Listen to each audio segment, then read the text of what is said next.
the scene opens in a softly lit room. Demian pours a glass of red wine and turns to his wife. He says, I just wanted to drink with you, Mayan. We're adults now after all. Julia blushes, replying softly, that's right. In a few months we'll officially be adults. But then her tone changes. She looks him in the eye and says, since we're adults now we have a duty to uphold as a couple, don't we? Demian freezes. Our duty? He thinks, completely stunned by her boldness. At this point the scene shifts into a dark flashback. Julia's voice narrates, when I was 5 years old, a terrible famine swept across the entire continent. Fields withered, storms ravaged the land, and every country was shaken, except one. That country was Julia's homeland, the kingdom of Ametrine. While crops failed everywhere else, Ametrine's wheat grew stronger, its fruit sweeter. The nations grew suspicious and sought divine guidance. The answer came clearly. The king of Ametrine's daughter is loved by the gods. From that moment everything changed. Envoys from across the continent rushed to Ametrine, demanding the princess's hand in marriage. Her father, the king, was furious. She's only 5 years old. How dare you? But the other rulers didn't care. They offered gold, silver, land, even workers in exchange for the girl. The little princess Julia could only sit on her throne, trembling with fear. Every nation wanted me, Julia narrates. But my father refused. Even though we were weak and without an heir, he wouldn't sell his daughter for power. But the pressure was overwhelming. Soon the people of Ametrine began to resent Julia, seeing her not as a blessing but a burden. In tears she begged her father, please father, let me marry. It will be for the best. The king cried, holding her tiny hands. I'm so sorry, Julia. But he didn't surrender. He gave the rulers one condition. She will marry, but only the one she chooses. And so at just 5 years old Julia made her choice. Smiling brightly she pointed at a boy. This one. I'll marry him. That boy was Demian Semele, crown prince of the weakest kingdom. From then on Julia and Demian grew up together. Though it was called a marriage, it felt more like friendship. They laughed, played, teased each other, inseparable, almost like siblings. Julia recalls fondly, spending my days with Demian made leaving my home country much less painful. But as they grew older things began to change. One memory shows Julia lying in bed, clutching her stomach. It hurts so much, she groans. Demian rushes to her side with herbal medicine. Drink this. I'll stay with you until you feel better, Mayan. She grips his hand, comforted by his gentle care. Still, as years passed, their relationship remained restrained. Close but distant. Julia couldn't help but wonder if Demian truly desired her. Back in the present, Julia breaks the silence. We're not children anymore, Mayan. After the coming-of-age ceremony, we won't just be married by law, we'll be a real husband and wife. Demian nods nervously. I know. But Julia pushes further, her tone teasing yet firm. You're the king, I'm the queen. Soon we'll have to take on our duties, as the royal couple. Demian gulps, his face red. Duties? She means that. Julia leans in with a mischievous smile. Tell me, Mayan, do you prefer sexy or innocent? Demian's eyes widen in shock. He's completely speechless. Julia continues tearfully. Mother-in-law said we need an heir soon. So I thought, maybe I should choose a nightgown. What style would you like? Just say it, I'll wear whatever you want. And with that, the mighty king of Semele is left red-faced, blushing, and completely overwhelmed by his bold yet innocent queen. The queen, Julia, looks at Mayan and says, I'll keep your tastes in mind when choosing a concubine for you. She continues, a thoughtful look on her face. You probably like them sexy, or innocent? Mayan is taken aback, thinking to himself, what? I don't need a concubine. He grabs her, his expression intense. Are you serious? He asks. Before Julia can properly respond, he turns and storms out of the room, leaving her calling after him, Mayan. Julia is left alone, completely bewildered by his angry reaction. She rolls over in bed, full of regret. Sheesh. I really don't understand, she thinks to herself. Why did he get so angry? Why I felt the need to bring up a concubine. I don't want a second one in either. If only I hadn't opened my big mouth yesterday. The next day, Julia visits her mother-in-law Milady, the former queen and Endymion's mother. Milady notes that it's been a while since they last saw each other and comments that her son Endymion must be busy with the coming-of-age ceremony preparations. She then asks, "Are you two not in a good relationship yet?" Flustered, Julia tries to excuse herself to leave. Milady, left alone, looks shocked and a little exasperated. She thinks, "It's been 2 years since you two debuted in high society. I figured it was time for you to have a child now. Sheesh. Children these days, having to have their parents arrange things like that." She seems to resolve to intervene in their relationship. Julia, looking nervous, faces her mother-in-law Milady. Milady begins to reminisce. "I still remember, you know. The day you came to Semele." A flashback shows a dark and barren land, struck by lightning.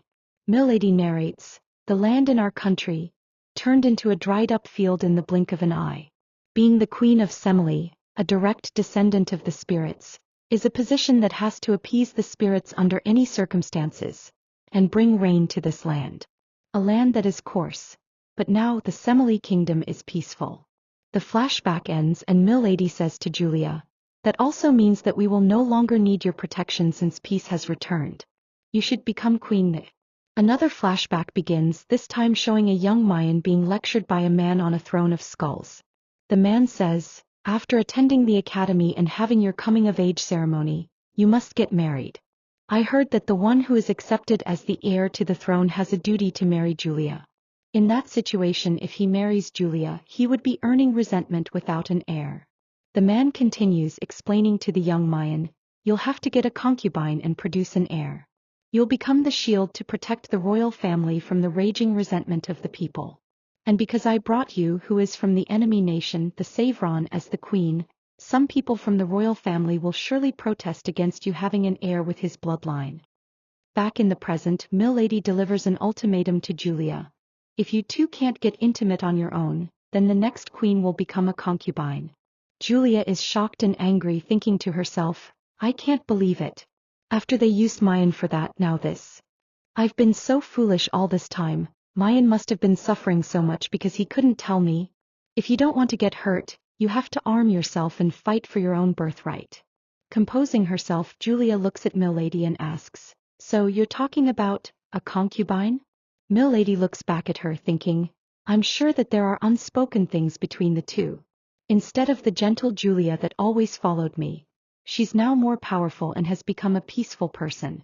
I was closer to her as the queen than Mayan was, but she pushed me away. She was such a kind and gentle person." The scene ends with a memory of Milady and a younger Julia, after Her Majesty passed away. Milady confesses to Julia, "I became the queen consort after giving birth to the king's only heir. But I never once aimed for her position while she was still alive." She then warns Julia, "I'm sure there are other people like me out there who would want to get rid of you, and you'll have no choice but to challenge them, Julia. So think about it." Julia clenches her fist and says, "Thank you, mother-in-law," before leaving. As she walks away, she reflects on the conversation. She now understands that to secure her position and perhaps her relationship with Mayan, they must have a child. However, she is deeply conflicted. "To be honest, Mayan is more like a friend than my husband," she thinks. "The idea of being intimate with him feels impossible." Her thoughts then turn to Mayan's own feelings. She believes he has a crush on someone else, recalling rumors of a woman he was close to. Did we have to get married for political reasons? She wonders. She comes to a conclusion. If Mayan has someone he truly loves, then having a concubine with a background better than myself and having an heir with her will be a more beneficial thing. Having made a decision, she walks to a door and knocks. The door opens to reveal a woman with long black hair who bows and says, "Greetings, Your Majesty. Aerys Hyde, Duchess and Demian's half-sister." Julia greets her in return, "Greetings, Duchess Hyde." Julia formally addresses Duchess Aerys Hyde. "Please appoint Duchess Aerys Hyde as His Majesty's concubine." She continues, explaining her reasoning. "She is my only friend. And the Duchess is from a powerful family in the western part of our country.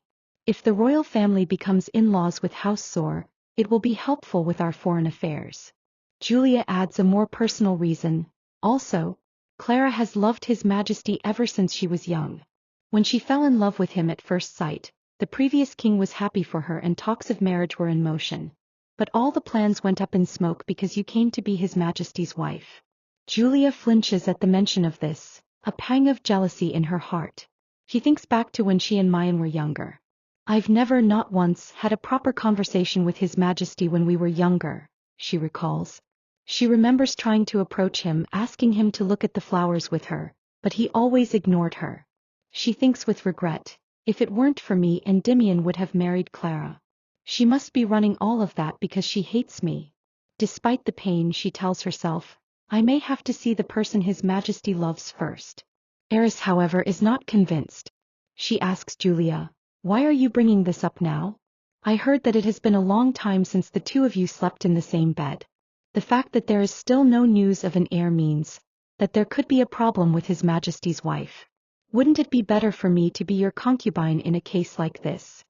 Her words carry a sharp insinuation. Is she insinuating that I might be infertile? Julia is taken aback, thinking, that is quite an assumption you made just now. Aerys smirks, but Julia quickly regains her composure. She grabs Aerys's hand firmly. Surely, you know that you are not supposed to state your opinion on a whim to someone with a position above you, Julia says, her voice cold and authoritative. You seem to be misunderstanding something here. I am the Queen of Semele. I'm sure you know how the hierarchy of the royal family works. But it seems that you need a reminder. Aerys, intimidated, clenches her fist and apologizes. She then makes a desperate plea. My friend is unable to properly greet His Majesty, has tried to take her own life several times already, and she almost made the wrong choice with the medicine she was trying to take back.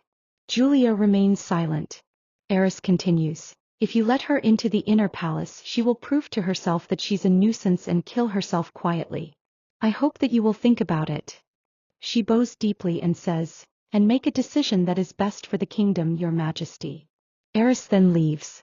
The scene ends with the note that after that day, Aerys waited several days for Julia's response.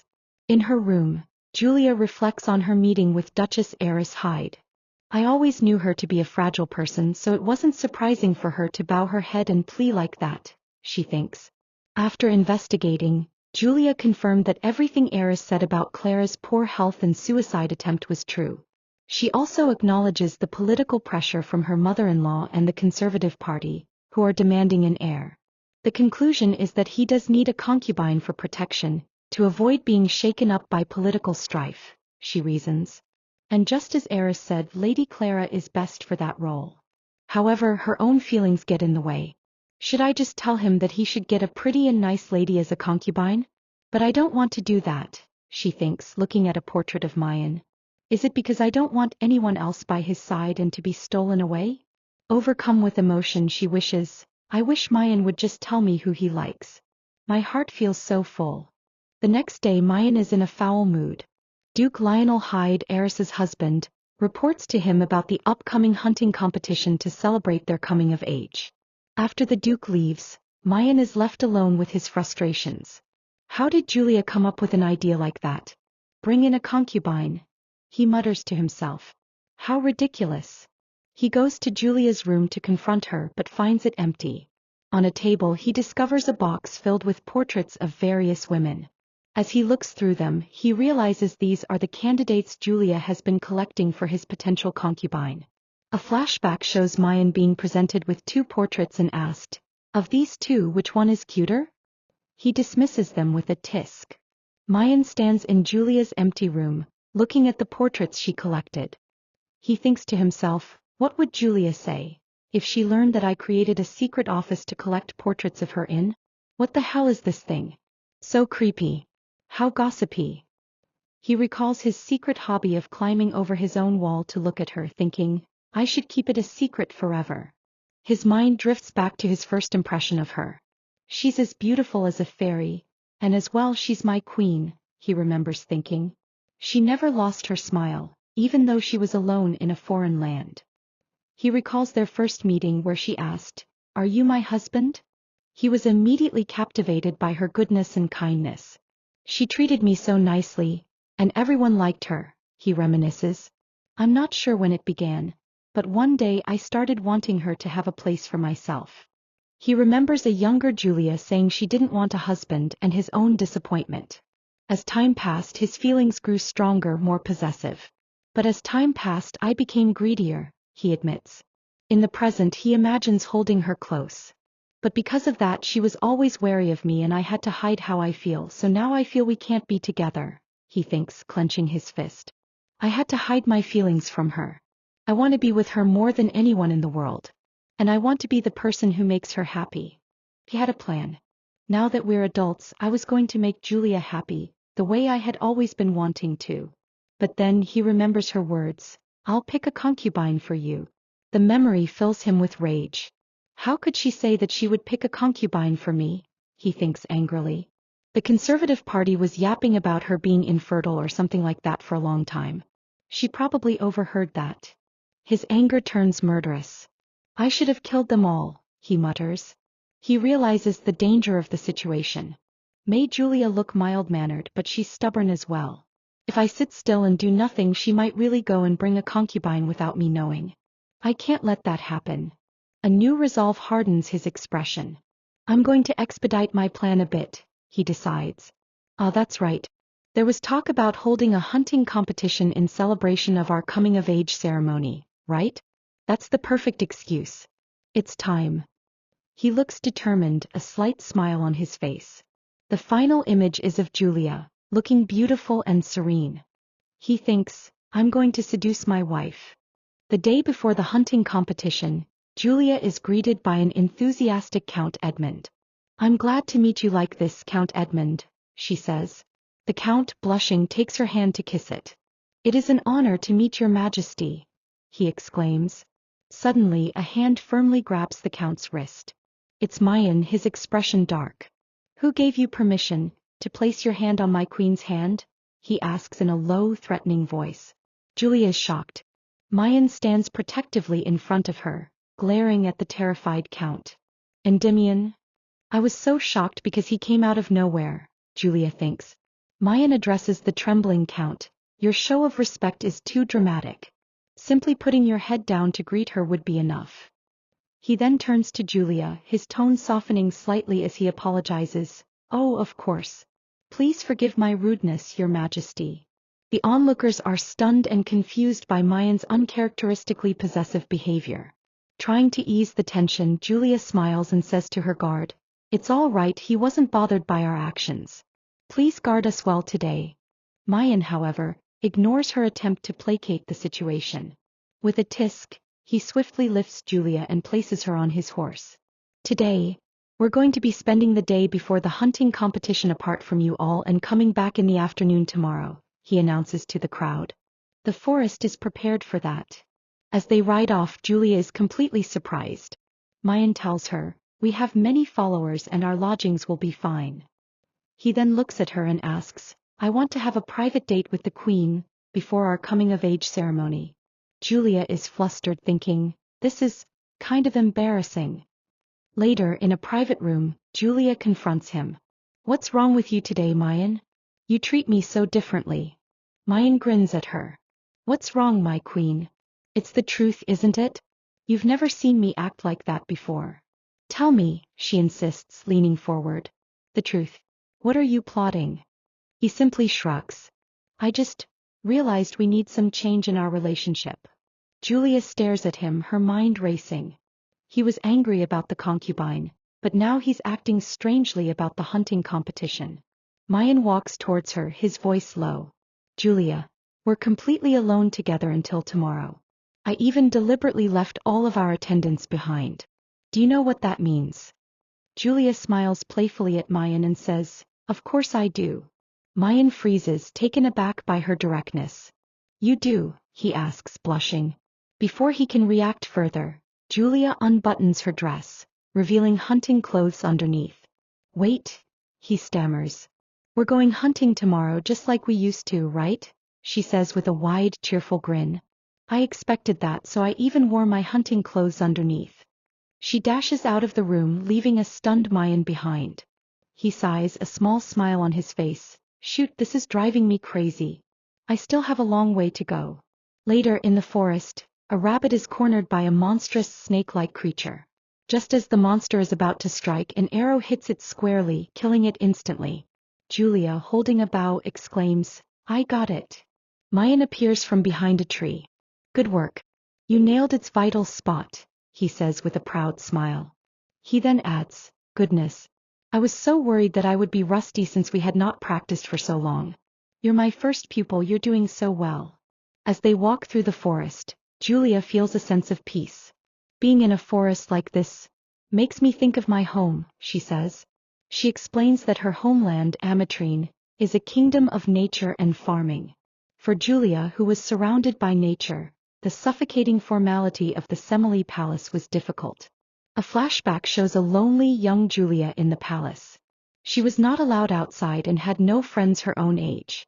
Mayan, noticing her loneliness, offered to help her. He took her to the training grounds and taught her how to use a bow. At first she was hesitant, but she watched him train. Eventually they began to practice together. Through this shared activity, Julia, who was once a weak princess, became a skilled archer, as strong as any other warrior. Mayan looks at Julia with admiration. "I'm still amazed that she's so good with the bow because she was never officially taught by an instructor," he thinks. "And thanks to that, we've gotten to hang out so much like this every time we can." He tells her, "I'm so happy since I haven't been hunting in so long. We've been so busy since we became adults that it made me wait for it." He then suggests, "Let's enjoy this while we can. Whoever catches the most monsters gets a wish from the other person." With a cheerful, "Yeah," Julia accepts the challenge and they run off into the forest. After a refreshing hunt, Julia returns to their lodging alone. "Ah, that was so refreshing," she thinks. "Is Mayan not back yet? We agreed to meet at our lodgings because he wasn't feeling well for a while." She decides to get ready for dinner. Since he should be back soon, I should try getting my dress on one more time. She opens a magical lamp that illuminates the room, which is fully equipped with a warm fireplace. She then goes to her luggage to find a dress, but to her horror it's not there. "Why is my outdoor dress not in here?" she wonders, frantically searching. A sudden, terrible realization dawns on her. "Wait, could it be because I told the maids I didn't need any underwear since I'd wear them under my clothes? They took that as me not needing anything else but my nightgown and crinoline today. What should I do?" She is left with only her undergarments and a crinoline, with nothing appropriate to wear for dinner. "I can't wear that to sleep," she thinks in a panic. Suddenly she hears a voice from outside. It's Mayan talking to his guards. "We've taken care of most of the dangerous monsters and put up a temporary fence as well," a guard reports. Mayan instructs them to have a few people stand guard and to not let anyone near the building. Hearing this, Julia panics even more. "No way, we even have guards in front of us. I can't be seen in front of him." The door to her room creaks open. It's Mayan. "Julia, about dinner." He begins but stops when he finds the room empty. He wonders, did she go get food? He then hears a rustle from the bed. He pulls back the covers to find Julia hiding. He gasps in shock at the sight of her. Mayan pulls back the bed covers, revealing Julia hiding underneath. "Julia?" he asks, surprised. Julia, looking flustered and wearing only a thin chemise, looks up at him and stammers,